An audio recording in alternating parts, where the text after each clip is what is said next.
My name is Brian Wood, Medical Director for the Mountain West AETC ECHO. Welcome to this week's session, and I will turn it over to today's speaker. Thank you very much, Brian. So today we are going to talk about cost and insurance and access, because this topic, or this set of topics, has been what people across Washington State, as well as you all, have felt, I would say, least comfortable with.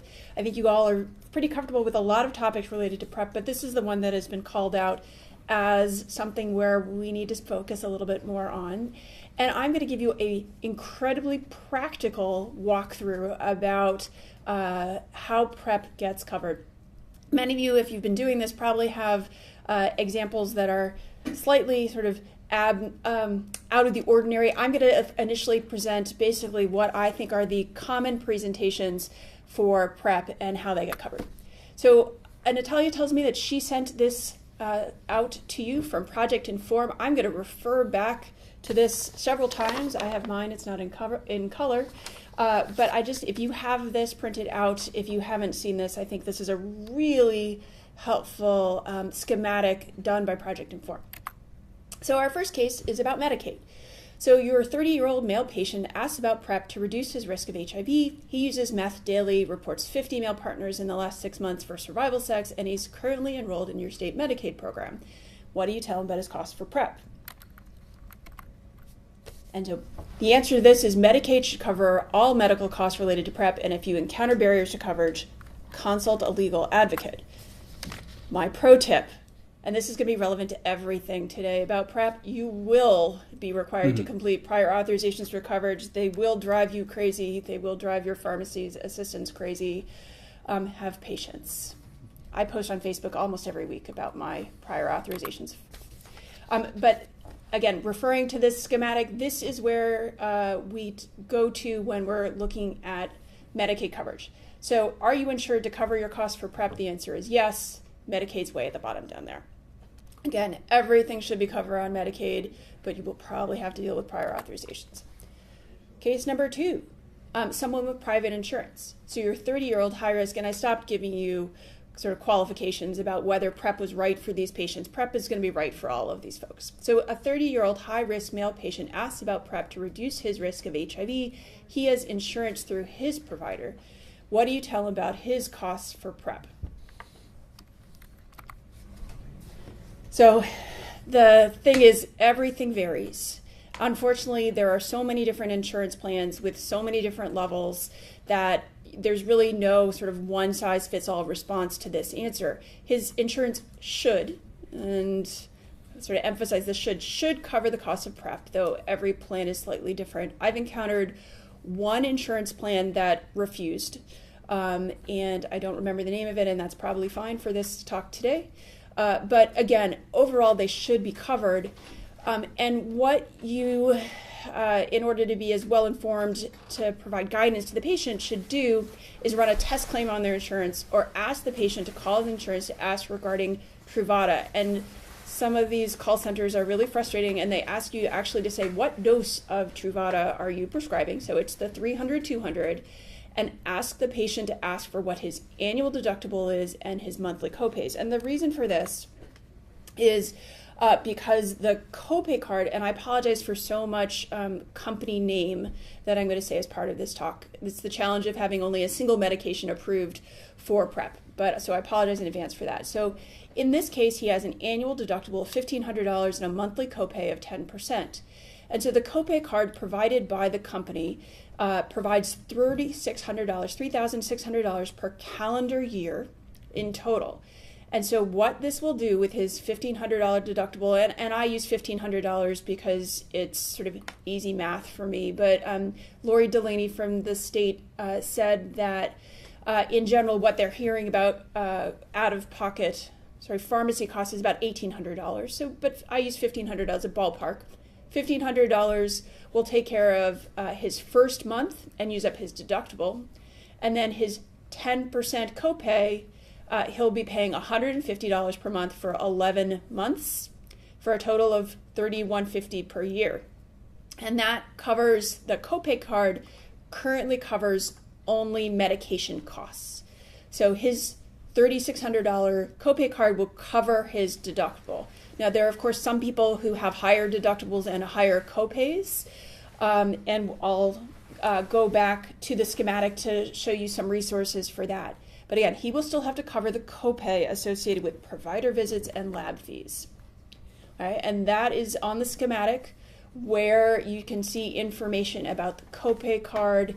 There's no income restriction, and a couple other things about it we'll talk about later. But in terms of thinking about how much out-of-pocket costs are incurred, this top two tables are from a paper that's in press by Don Smith from the CDC, trying to estimate what the uncovered costs are across the United States. But the thing that comes out really for me is in all of these costs, the biggest cost ends up being the STD screening. So what you can see for NAT, for gonorrhea and chlamydia is almost $100 for each site. So total of $300 ish in total that's being done quarterly, ideally, for people. And so I really, this is nice. This is sort of what people are likely to be paying, but we don't know across the board what people are actually paying. Dawn told me that she has information about out-of-pocket costs from patients across the United States, but hasn't been looked at yet. So soon to come. But I did an informal survey asking the Prep Facts Facebook group about what people's out-of-pocket costs, and 15 lovely folks responded to my post on this site, and they had a median of no costs for their meds covered by insurance and the copay card. And what they reported to me was their quarterly visits cost a median of $15 with a range of $0 to $65. So I was pretty encouraged by this, but immediately after in this Facebook group, someone posted all about their costs, about $5,000 out of pocket a year. So my informal survey is very biased, but this sort of is what some people are paying out of pocket if they are insured, with more information coming hopefully next year from Dawn's survey. These are my pro tips around private insurance. We've run into some insurance companies that are requiring people to use a mail order pharmacy, some of which are more or less cooperative about the Gilead copay card. There are options about fighting the mail order requirement, as well as through the Gilead copay system that you can submit copay receipts. It's just an extra step that people have to go through. In terms of those costs for STD screening, there are, of course, in many of your locations, free or low-cost HIV STI testing that is available through public health or through local organizations. And I'm just going to put in the plug as medical director for one of these organizations that does this, that we have in recent years started getting a lot of requests for releases of information to mail out to the PrEP clinics where the CBO I'm affiliated with is providing the HIV STI testing, but they don't have the capacity to send out 100 results a week. So if this is your strategy, please help the CBO. Just my little plug. A couple things about the copay card. I've included a screenshot of what the copay program looks like, because Gilead has changed their program several times, and it always confuses me if I'm looking at the right page. So this is what the current copay program looks like. It's available to U.S. residents. For those of you who border with Canada, this may be relevant to you. You can get the copay card as a physical card through signing up online or calling the number. If I have a pharmacy that does not have a lot of experience, I usually give the patients a physical card, but otherwise our expert pharmacies are totally fine and facilitating this copay sign up by themselves. And something to know is that this assistance does not need your signature.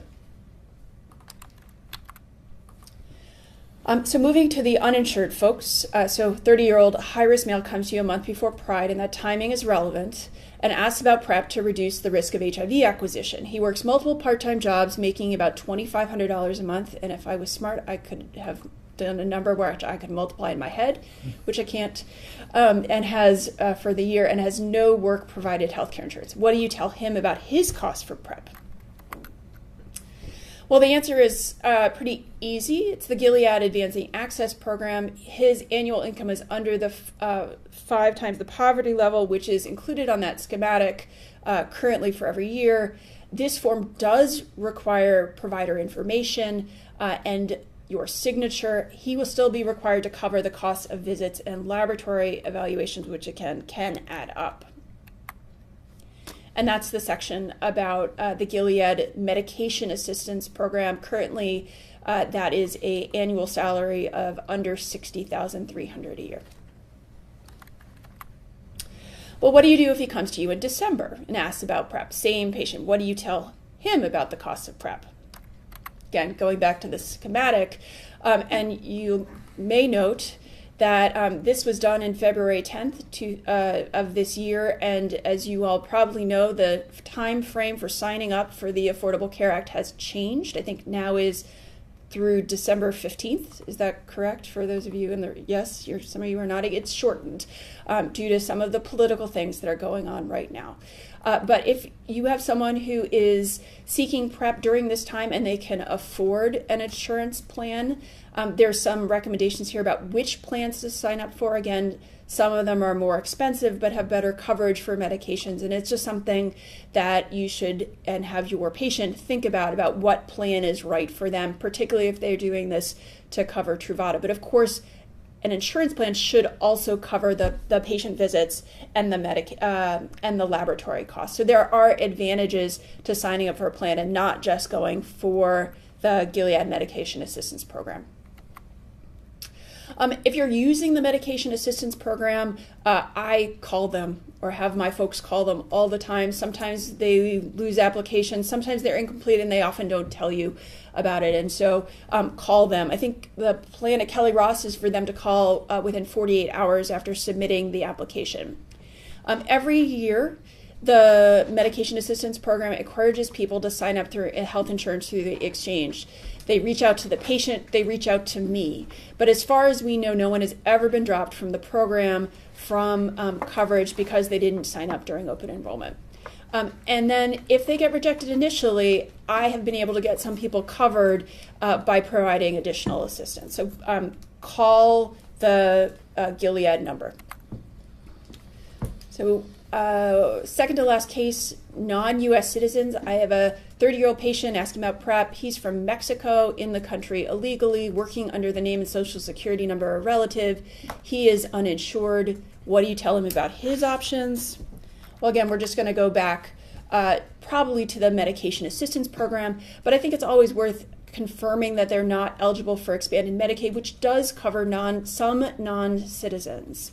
So you just want to review that. But then you're going to submit an application most likely to the Medication Assistance Program with a letter from a partner or relative that states, and this is the text that we use, I'm writing this note to state that I assist the patient with food, clothing, place to stay, and they are not working and have no income. Gilead in the past has asked these letters to be notarized. We've heard more recently that some of these letters have not needed to be notarized. I think notarize it, get it notarized to be safe, but if they can't, try it anyway. And then finally, this is my sort of big question. So 21-year-old male patient who does not live in Washington State, who asked about PrEP. He recently moved from California. He's going to the bathhouses every weekend. He's on his parents' insurance. Of course, he's not out to them and does not want them to know he has sex with men. What do you tell him about his potential options? And number one, no one really likes, although we should be encouraging condom use, we're not going to recommend he use condoms. Instead, he needs PrEP. So number two, he should come out to his parents. That's not an issue for us. Right now, he needs to feel comfortable with that. Three, he should be on PrEP, yes, and he should get a prescription through his parents' insurance. And the thing that I learned in trying to figure what the correct answer is on this next page in my slide, the resources for young adults.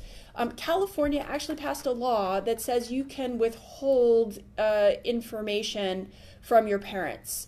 I don't know if it was specifically for this reason, but it was relatively recent. And so they have a form that you can find on www.myhealthmyinfo.org to submit to your insurance company. And the recommendation across the country from people who do this is you try.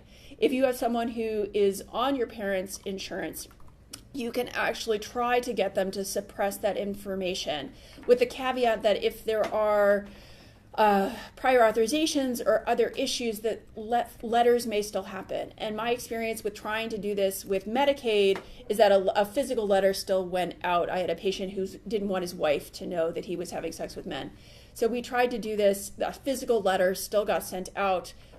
My patient captured it, so there were no adverse events. But so I don't know outside of California. I don't know how well this works in California. I don't know how well this works outside of California, but it's an option.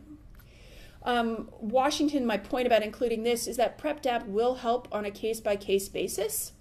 So if you all are in Washington, bring them in for people who have any difficulties in getting covered for PrEP because they're motivated, as well as you many know that PrEP-DAP is changed or is about to change to cover both patient visits as well as laboratory costs. So please, if you have patients who are having challenges finding PrEP, involve the folks from PrEP-DAP. Number 5, he should apply for the medication assistance program and ask for a waiver. So my understanding is that the medication assistance program will help folks under 18 with parental consent. There was a request from Jim Pickett, who works in this area I think Jim's based in Chicago, to try the medication assistance program. Keep asking for waivers, keep doing this, because unless they understand what the demand is, they're not going to change. But right now, the medication assistance program won't cover anybody who's on insurance, regardless of whether or not they are a youth on their parents' insurance.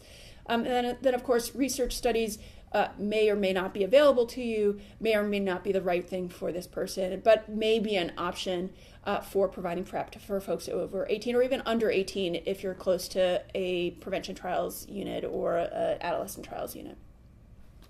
I think I just included a few additional resources.